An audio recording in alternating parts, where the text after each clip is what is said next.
G'day people, today I'm just going to replace a sliding hinge, the middle hinge on the 2014 Hyundai iLoad. So I'll just show you what I'm doing to do that. So first of all, I'm not going to bore you with all of it, but basically there's a side strip you've got to get off. You'll need to support the door, and that's the hinge obviously in there. That's got to come out. Now there's 3 bolts here, 1, 2 and 1 behind there. Also just in here, I'll see if I can get it on the video, is a where there's a small screw you can see, hopefully, where the that strip fits into. So that end of the strip is a small Phillips head screw. Okay, so in here, behind here, there's a nut that you need to take off that holds that strip on as well. So having done all that, you need to pull this little plug off at this point here, right? Then you use a 3/8 small socket that just fits in there nicely.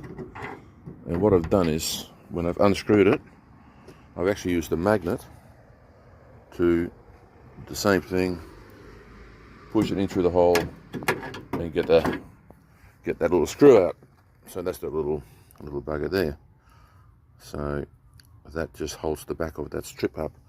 So once you've got the strip out, then you've got the 3 bolts which hold that hinge on, and that's just a 12mm. I use a little ratchet spanner, take that off, and then you've got your replacement hinge. So that hinge should slide out the back as far as I could see, and you slide it out of there. Make sure you got your door supported, and just undo that. There's a little adjuster here, you undo that one as well.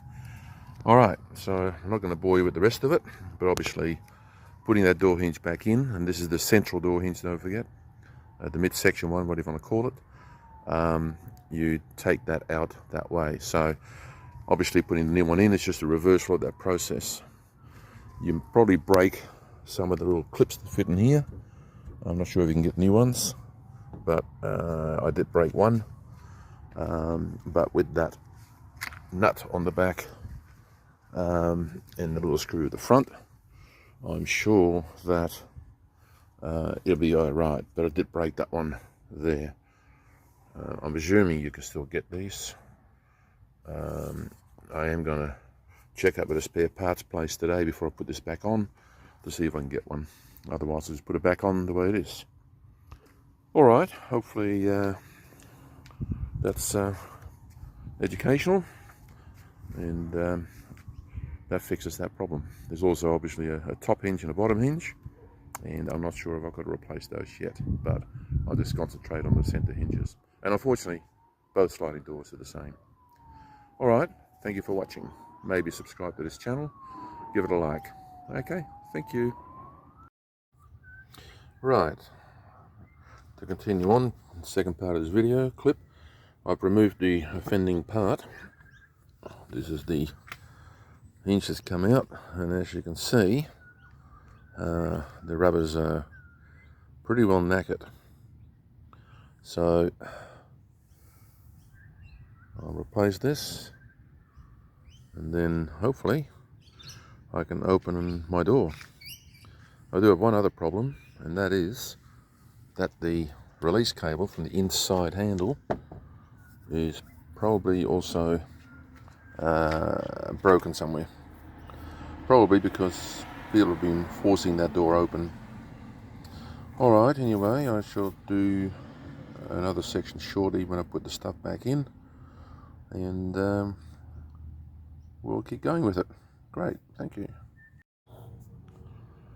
So indeed, the hinge does slide out of here, so it does come out the back of that rail. It's an easy fit. Just lay it in. I've got some lubricant which I'll put on, some make a slide, and also I'm going to clean that rail out before I put the thing back in, just to help its life a bit easier. Okay. Right, this is the final installment. So all you need really is a Phillips head screwdriver to take out the little screw that's at the front end of that side strip, the plastic side strip. This one here, and that just fits through that hole and bolts onto the front. Easy to find. You will need you'll need a little 10mm socket to take off the nut that sits on the inside at the back of the panel, and you access that through that hole once you remove that little cover. I also used a little magnet to put it back in the hole to make sure that the nut doesn't drop down the hole. You might not be able to find it again. Then you'll need a 12mm spanner to undo the 3 bolts that hold the hinge in, and a little 10mm spanner to also adjust the little adjuster at the back of that hinge. So that's all you really need. Oh, and of course a jack to hold the door up. Now the hinge is back in its place, and once I put the trim back on, so it all just works nicely. Whereas before we had to push and struggle and try and wrench the door out of its aperture. Alright, well that completes that job once I put the trim back on.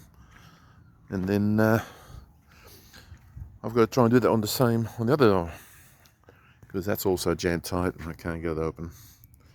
Alright, hope you get something out of this. And as I said before, please subscribe, hit the like button, and I'll try and do more of this sort of stuff. Okay, thank you.